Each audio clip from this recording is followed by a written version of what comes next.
Good afternoon, traders. It's TK from ReadySetFutures.com. It's the 19th of September 2016, and here are your headlines for the day. ES finding acceptance between its lower value area boundary and VWAP post-Brexit.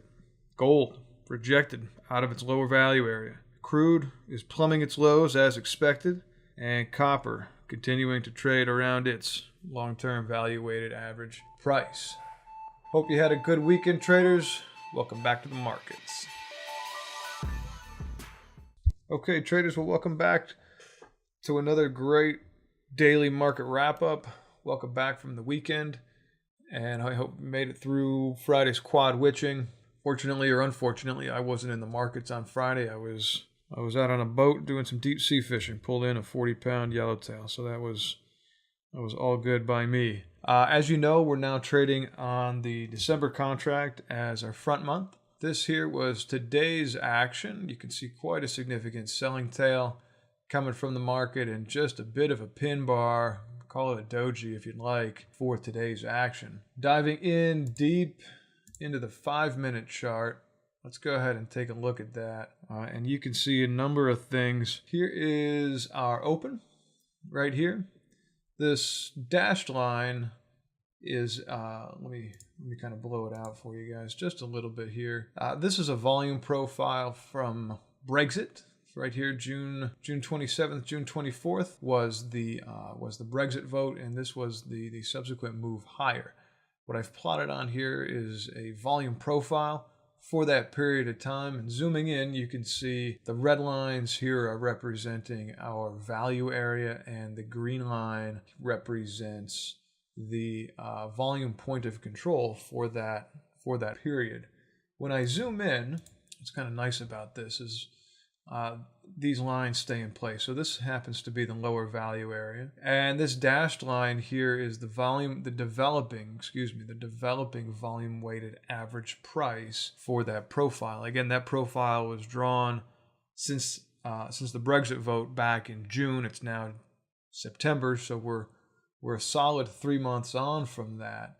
And interestingly enough, price over the past week or so has not only sold off, but it's sold off to this lower value area and is now trading between the lower value area and the developing volume weighted average price. But let's take a look at what the action is for today.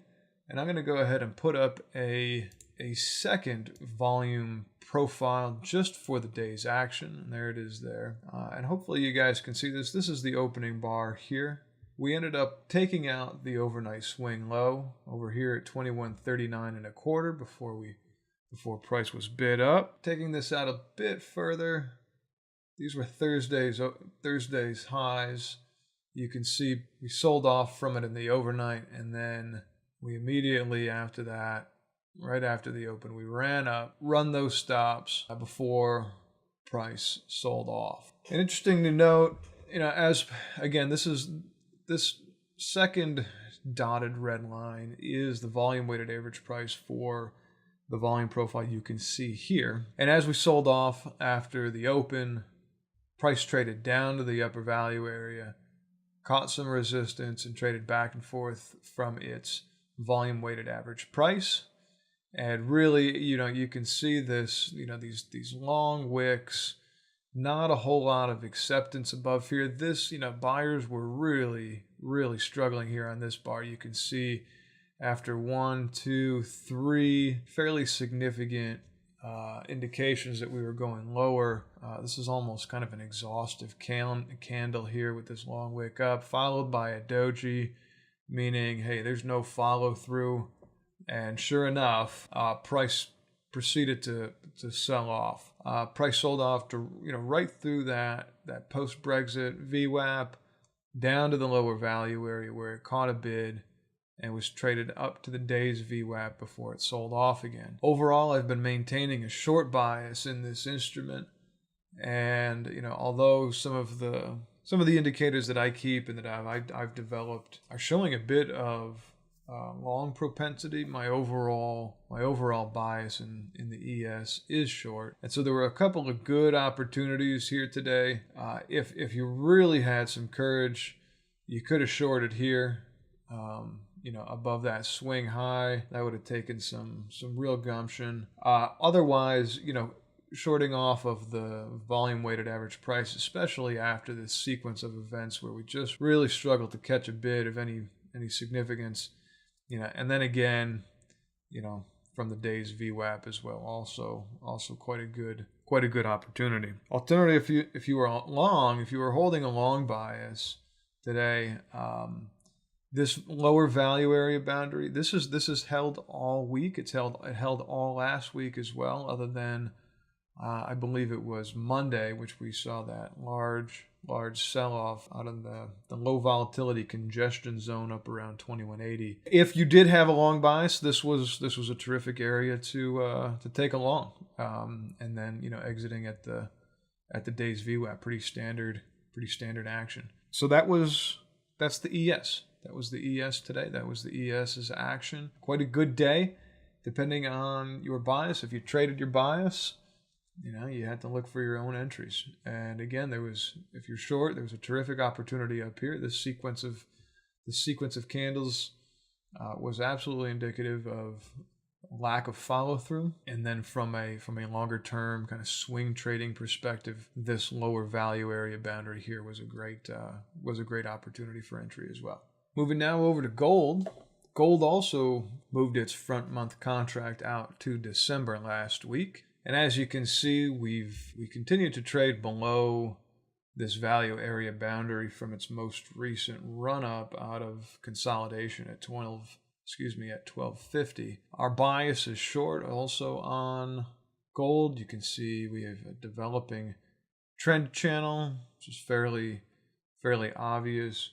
We've also formed consolidation and then moved up. Consolidation, then moved up. We're in another consolidation move, another consolidation zone. And so this isn't unexpected, this bit of a sell-off. As I said, we do feel a bias here short in gold now before it heads higher. And so it'll be interesting to see what happens here around 1300 below this swing low. I wouldn't be surprised to see price trading even at 1270 or 1260 before it moves higher. So why don't we jump into today's action? I'm not going to put up a volume profile on today's action in gold. It's fairly apparent kind of what happened today. Here's the open. Frankly, the opening bar was a big bar off of the open. We bid higher, ran the overnight swing high, and immediately sold off. And so it was kind of anticlimactic, which is why I'm not going to. Well, heck, let me put one up here for you guys. 630 out to present. And so here's the selling action today. You can definitely see it. Again, that red dotted line, the volume weighted average price, the developing volume weighted average price. Great opportunities if you're short, if you have a short bias in the market. Here in the 710 bar, again at the 715, the 720, all the way back out, to the 1010, 1030, even into the close of the 1145. It depends on your bias. In these markets, always you trade your own money, your own account, you make your own decisions. This is an educational look at how I view the market. I'm sharing, my perspective, how I might have traded this market. If you were a bull today, if you were long, if you had a long bias, again, this lower value area, a good potential opportunity for you around 1315, 1316. You would have found yourself scalping though. And that's fine. As we got off of this initial sell-off, gold moved right into a range-bound day. If you were long, could have got in, around 1316, 1315, 1316 off the value area low, and then trading into our volume-weighted average price. Again, I think we mentioned a similar trade in the ES.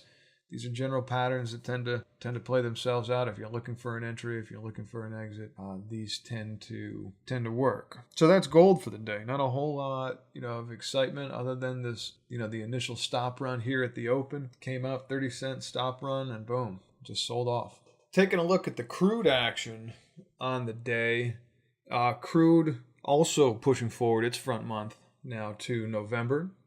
And, so you guys know, this is back adjusted data. So once the new front month comes forward, the subsequent data, the data prior to what's being plotted now is back adjusted for that delta between the front month and the month that had been trading. So we talked last week about price extending below this, this swing low, trying to see what kind of business was done there. And we did, based on back adjusted data. And as you can see, what's interesting, today's trade, right after we essentially conducted the business that was to be done there, price had a hard time catching a bid.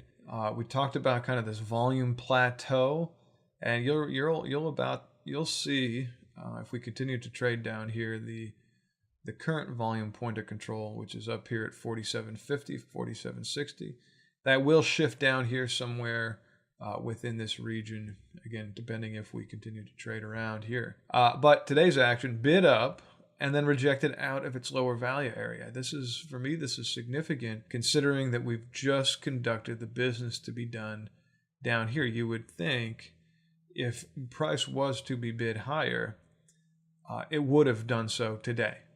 And there was an attempt at it before it was sold off. So, a large tail today, similar to what we saw in the ES, and price continuing to find acceptance below its lower value area, which for me, my interpretation of this is that price will continue to trade lower. Zooming in a bit to the 5-minute chart of the day's action. Here is the open. Here you go. Here's the overnight bar, the opening bar, 6:30 a.m. open bar. 43.89 is the low. You can see we came up. You might say we just kind of chopped around before we sold off. In my experience, for whatever it's worth, this to me is distribution. This is not chop. This is an actual pattern of charts. So I'm going to pull up a Fibonacci retracement just to show you how I can. Here's your Fibonacci retracement. From the low of the opening bar to that swing high, you can see price traded down to the 38.2% retracement, which, one of my standard setups in day trading is to buy a 38.2 or sell the 38.2% retracement for a scalp back up to whatever that swing high was. So you can see we traded to it, traded back to the swing high where we ran stops. The second time we attempted to trade beyond it, and as we did in that bar, we closed lower and began to sell off. Now, if you notice, this is our 70% retracement area. Generally, if we're going to see consolidation for a move higher, we'll get a reaction there. And near that, we got a small reaction from 44.14 up to 44.25, so 11 ticks. That's, as far as I'm concerned, that's a 10-tick bump. That's if it's not going any higher, that's about all you're going to get most times. And then we see price sell off lower because we didn't get any action at the 70% retracement. That's, like I said, that's fairly indicative of a move lower. And as you can see, as we traded into the close, the last hour and a half or so was fairly range bound, fairly choppy. If you were a bull on the day, buying off of the lows, for a quick 20-tick scalp, that would have been maybe your best bet. But really, really tough to find a convincing argument, at least for me, to buy this market. You can see this pin bar here at 11:30 that ended in a doji. Was at 11:30 again. I'm on Pacific time, so this is our settlement bar. Closing price is settlement on the day. Interesting that it was bid high. Kind of ran stops down here at the overnight swing low, as well as this reattempt at that low. But again, not convincing. Just to be frank, from a bullish perspective, as we continue to sell off into the Globex close. So that's Crude's action on the day. It's everyone has their own bias, everyone has their own thoughts in these markets. Mine in particular for Crude is short. feel free to trade how you like. Again, your account, your money. But it's again, I have a hard time finding the argument on the bull side in this market. Lastly, turning over to Dr. Copper. We've been looking at this chart for about a week now with our volume profile from the most recent move down. We've got our resistance trend channel, which again may be acting as support now. We traded higher through it toward the end of last week. We've gained some acceptance up there. The one thing that I do want to take a look at is coming over here to our hourly chart and what the longer term volume weighted average price is. As you can see, price has been trading almost, this to me is congestion. I can't really find a discernible pattern for it. So, to me it's chop. And we're just chopping around here at the volume weighted average price for that longer term move down, or the last move down that we saw. 2.15555 seems to be the magic number, and you can see both the longer term volume point of control as well as this more short term volume point of control also up near the volume weighted average price. My experience using volume profile has been that once we do see price trading around the volume point of control, it generally moves away. Again, given the market action that we have, price trading around its volume weighted average price and struggling, even today, struggling to find acceptance above it indicates to me that, a short play down to maybe to this developing volume weighted average price could be a successful trade. So that's it from me today, folks. Again, it's TK, ReadySetFutures.com, and this is your daily wrap up for the 19th of September. A couple housekeeping notes. Feel free to hit subscribe. Feel free to leave me some comments. I do appreciate them. I do read them, and I do take your feedback into account. So looking forward to hearing from you guys, and I'll see you the next time for your daily market wrap up.